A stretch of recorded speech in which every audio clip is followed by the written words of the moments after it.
As Taliban fighters swarmed Kabul, two friends looked for the fastest route out. Although the Taliban have pledged a more moderate and inclusive government, many fear the same brutal regime of 2 decades ago, when women were forced to stay at home, banned from school and work. Things happened so unexpectedly.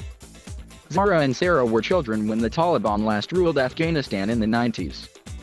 After the US and its allies invaded in 2001, both left the country to study abroad, returning years later with ambitions of making their homeland a better place for girls and women.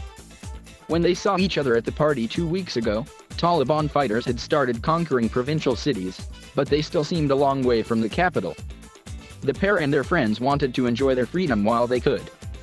Some of them were like, "We know this is the last party, so let's do this," said Zahra, remembering the rooftop soiree where they listened to live music late into the night. Within days, life would change. On Sunday, the women were stuck in separate traffic jams as thousands of Kabul residents rushed home amid reports Taliban fighters were on the outskirts of the city. Zahra queued for hours to withdraw cash before the city shut down.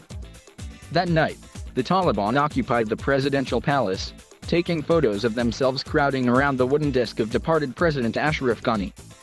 Monday brought more confusion, as the Taliban reinstalled themselves as the country's leaders for the first time in 20 years and promised to be an inclusive government.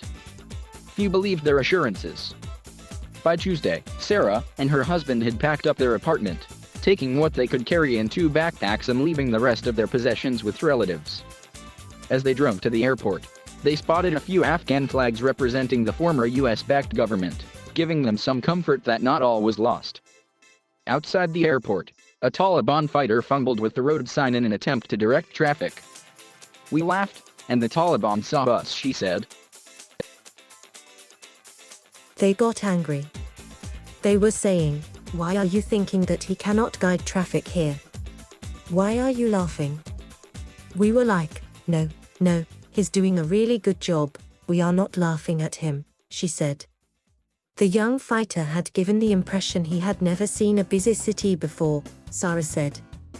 But at Kabul's airport, the militants' anger flared as thousands of people massed outside the external gate, desperate to get inside the airport and then out of the country, Sara said. Commercial flights out of the airport have been halted since Monday, although some diplomatic flights are still leaving. Many were told they wouldn't be saved and should go home, but they didn't listen and made a run for it. "When you run to the gate, the military have to react," Sara said. The Taliban started firing in the air, and when people disobeyed their order sit on the ground, they started lashing people with whips. "A French guy sitting beside me was kicked on the ground by a Talib, twice," she said. For 11 hours through the night, Sara and her husband pushed alongside others in the crowd. They refused orders to leave and tried to avoid being lashed or beaten by scurrying out of the way of angry guards. "We didn't want to be removed by force, because a lot of people were removed by force," she said. "You see war movies, and people are just running in the corners to stay alive, that's how it was. I am a Muslim too, but maybe a very moderate one." Zahra stayed awake all Tuesday night, at home in her Kabul apartment, waiting for a message from Sara to confirm she was on a plane. By 4 a.m., she couldn't keep her eyes open any longer. She hadn't left her apartment in 3 days, but had been communicating with friends in a WhatsApp group in which they shared photos of Taliban fighters outside their windows, debating when it might be safe to go outside. "It's so calm that people are afraid," she said, before referring to a saying in Farsi that translates to the silence ahead of the storm. She'd seen the fighters confiscating cars, but that was before the Taliban's deputy leader Maulvi Mohammad Yaqub issued orders not to take cars or enter homes. But she still heard reports of the Taliban searching houses, looking for government workers, activists, journalists, and people with foreign links, despite assurances of an amnesty for those who supported US and allied forces. Their interpretation of Islamic rules and regulations are very different than we have. "I am a Muslim too, but maybe a very moderate one," Zahra said.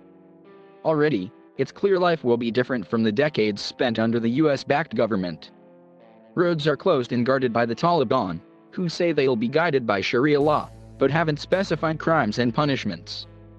When they were last in power, those included stonings, lashings and public executions. In the past week, reports suggest women have been turned away from work and school, and beaten for not covering up or venturing out without a male guardian. Until the Taliban takeover, Zahra worked in education. Now, she's not sure if she'll be able to continue her work, or even how long they'll have to stay inside. The fear is there, so no one gets out of their houses, she said. The gate is the point when people died. On Thursday, Zahra's phone pinged with the message. Sara was in Poland. She and her husband had been hustled into a group with a few dozen others by a Polish journalist who liaised with the Taliban to get them through the gate at Kabul airport. Sara has a US passport, but she has contacts in Poland, so they were able to get a seat on a Polish military plane that took them first to Uzbekistan, before they boarded a flight to a refugee center outside the Polish capital Warsaw. In Poland, they were shuttled into dormitories to go into COVID-19 quarantine.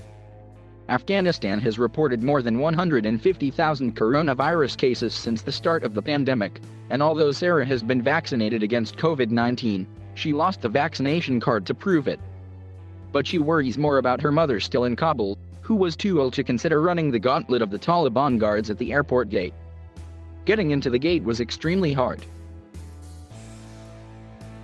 That is the point where people are actually getting killed or died, especially vulnerable people, especially kids, Sara said.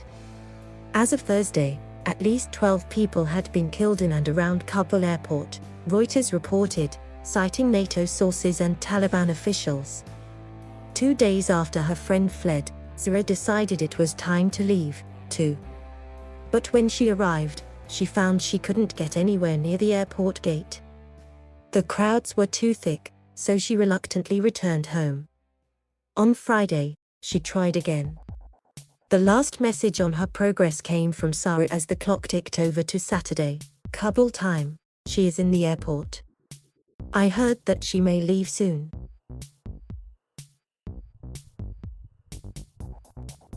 Thank you for watching. Please subscribe.